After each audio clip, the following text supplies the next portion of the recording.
We're going to do these predictions with Aaron Rodgers still being on the team because I don't want to think of the alternative.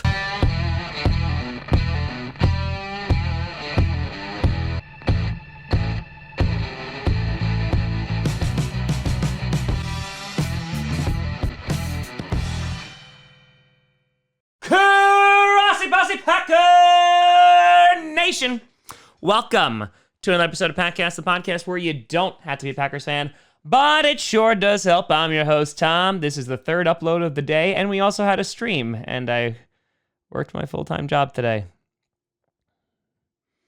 Sleep's overrated. Grossi, and yes, the 2021 NFL schedule has been released in all its glory. We did a full stream, kind of breaking down, going week by week, looking at some of the best matchups. You can check that out on the channel. But for right this second, in this episode, we are going to go through the Green Bay Packers 2021 schedule and try and predict their record. Now, we'll do way too early predictions for each division. Those will come out within the next week and a half. But for right now, let's focus on the Green Bay Packers. So, right off the bat, before we even get into the individual games, just looking at this, we knew that based off our 2021 opponents that this was probably not going to be a fun schedule. And I'll be very honest with you, it's rough. It's a pretty brutal schedule. The NFC North as a whole is having a pretty rough year in terms of the opponents that they're facing, or at least the quality of opponents, going up against the NFC West, which is arguably the best division in football. And throw on top of there, because the Packers finished in first place, they're going to be taking on the Kansas City Chiefs as their extra games. Meanwhile, the Buccaneers have the easiest strength of schedule in the NFL. So, that's a thing. But just going through this really quick, I see like 8 games that honestly could go either way. There's some really, really tough opponents on here. Now, of course, there is that extra game, so we wouldn't go 8-8, we would go 9-8 potentially, but let's go through each of these games, talk it out, and see if the Packers are going to come away with a W or not. Starting off with week 1 on the road in New Orleans against the Saints. Obviously, not having Drew Brees will either be playing LASIK surgery Jameis Winston or Taysom Hill. Also used to be a former Packer. Now, the Saints this year obviously were in quite the predicament when it came to their cap space. They were able to get that a little bit under control, but the whole QB situation I'm not completely sold on. Now, they obviously do have weapons like Michael Thomas and Alvin Kamara. Last time we played on Sunday Night Football, Michael Thomas was absent, but Alvin Kamara ran all over us. That defense is pretty good, but they lost some pieces in free agency. And so I think, honestly, because you're going to have a fresh QB out there, I think the Packers have a good shot at taking this from the Saints. I don't think the Saints are going to be a bad team necessarily this year, but I don't think that they're going to be one of the top teams in the NFC. That's just my opinion there. And so because of that, I think the Packers are going to walk away with their first win of the season. Then in week 2, you got the Green Bay Packers heading back to Lambeau for Monday Night Football, their first of 5 primetime games. That's right. Green Bay Packers are money, which, by the way, the fact that the Chiefs and the Packers are not a primetime game, like, what are you doing, NFL? What are you doing? But taking on the Detroit Lions at home, the Lions, they have an interesting roster, obviously building the trenches through the draft, kind of lacking in the receiver department, losing Kenny Golladay and Marvin Jones. I know they got St. Brown in the draft, but Jared Goff doesn't scare me a whole lot. That secondary definitely doesn't scare me a whole lot. So I think the Packers will be able to come away with their second win of the season. Then heading into week 3, after a Monday Night Football game on a shortened week, they are then going and playing Sunday Night Football all the way over on the West Coast. Oh yeah, and it's now with the healthy San Francisco 49ers. This is going to be a difficult game. I am assuming that Jimmy G is still going to be the quarterback at this point if they make Trey Lance just sit behind him for a few games. But with that defense at full power, they have a good run game. They have plenty of weapons. I'm actually going to say that this is going to be the Packers' first loss, which would make them at 2-1.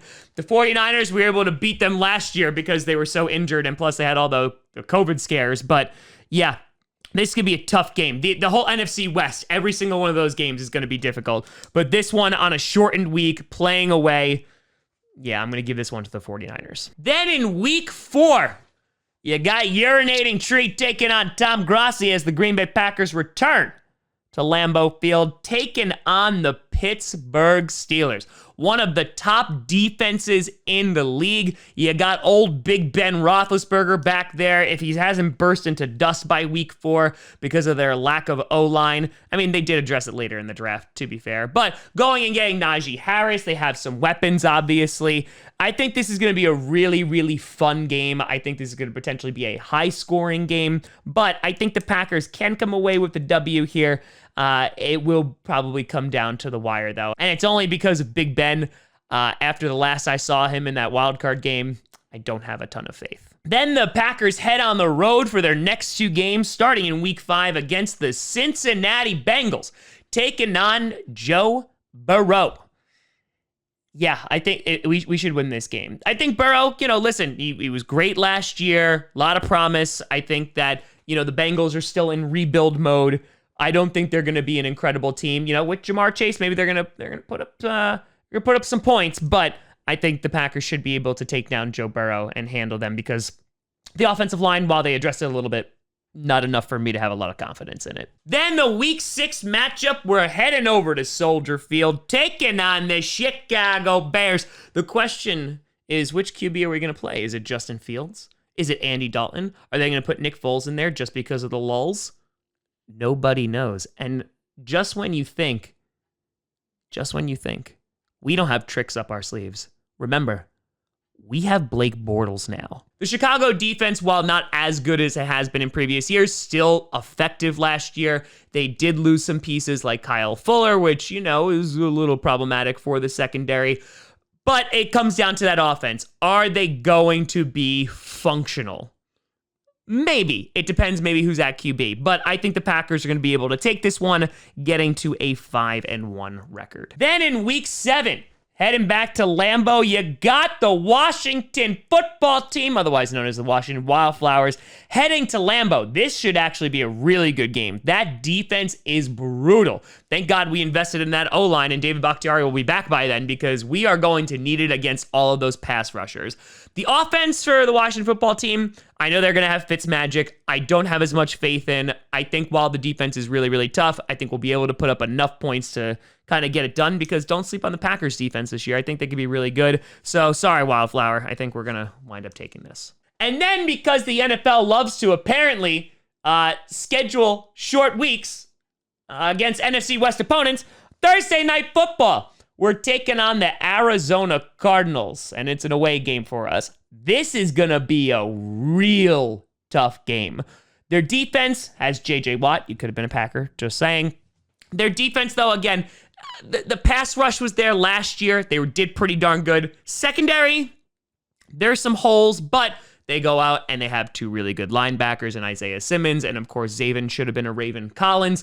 So there definitely is some pieces there. Their offense, high flying. Don't know what they're doing in the run game, but they have plenty of receivers to throw to, mostly just DeAndre Hopkins. And Kyler Murray, primetime Kyler Murray, could definitely be a problem. This is one of those games that I absolutely do see going either way. I am going to give a slight edge to the Green Bay Packers, but it is slight because I think we're going to really be able to put up a lot of points against this team, and I think our defense has a potential to be a top 10 unit this year. So a slight edge to the Green Bay Packers. Then in week 9, we're heading to Arrowhead to take on the Kansas City Chiefs. The Chiefs during the offseason were like, hey, remember the Super Bowl? We're going to make sure that never happens again. And they got all the offensive linemen to make sure that Patrick Mahomes never gets sacked again. Patrick Mahomes, Aaron Rodgers, should have been Sunday Night Football. Everybody wants to see this matchup. High-flying offense, while the defense of the Kansas City Chiefs is really not so great. I'm going to give the edge to the Chiefs. They're a really good football team. They built up that offensive line. I think they'll be able to get the W. So the Green Bay Packers at this point would be 7-2. Then things don't get any easier here because our Week 10 matchup is a home game against the Seattle Seahawks. and we know what that offense can do. The Seattle Seahawks had a really weird season last year. Their offense came out of the gate firing, putting up a crap ton of points, and then that fell off and their defense started to come up, and then that was it. They really couldn't get on the same page. The Packers do have a lot of luck with Seattle coming to Lambeau Field. Russell Wilson usually struggles there. Maybe there will be a little chill in the air. While I know they could put up a ton of points, I don't necessarily believe in that defense a whole lot. I think the Packers will be able to tear them up. And so because of that, a slight edge could go either way. I'm going to give it to the Green Bay Packers, but this is another one of those games, just like any of the ones in the NFC West, that really could go in either direction. Then week 11. We're heading to the purple incarnation of Satan's house, taking on the Minnesota Vikings. The Vikings finally addressing O-line. You finally did it. Unfortunately, it's not a Monday night game, or I would definitely give us the W. But the Vikings are just like that pain-in-the-ass team that never goes away, and they usually take a win from us. And I think if we're going to lose a divisional game, it might be this one. So I'm actually going to give the win to the purple incarnations of Satan, making us 8-3. There is potential that we sweep the division again, like we did 2 years ago, because we've only lost one time under Matt LaFleur to the NFC North. Could be the second one here, though I would love to destroy them. Then week 12, good God, this stretch leading up to the bye is rough. Taking on the LA Rams at home, a healthy LA Rams with Matthew Stafford at quarterback. Aaron Donald, full strength. Yikes.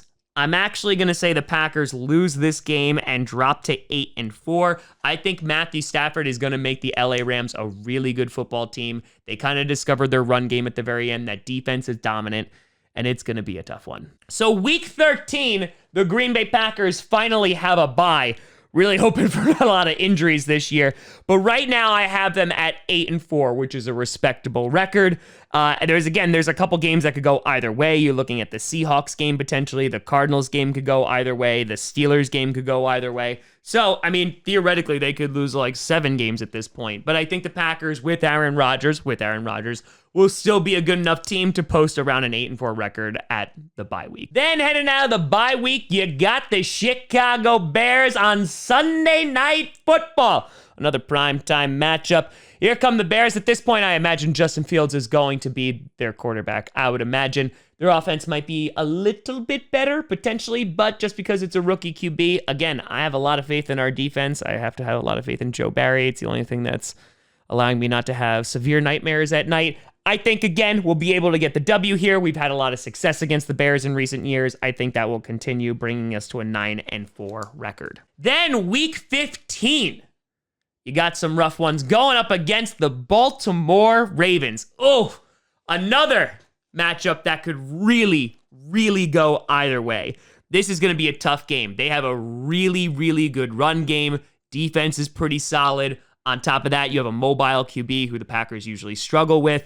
And so because of all of that, and it's an away game, I'm actually going to give the Ravens the win here, dropping us to 9-5. Again, the Packers could take this, but there's a lot of talent on that Ravens squad.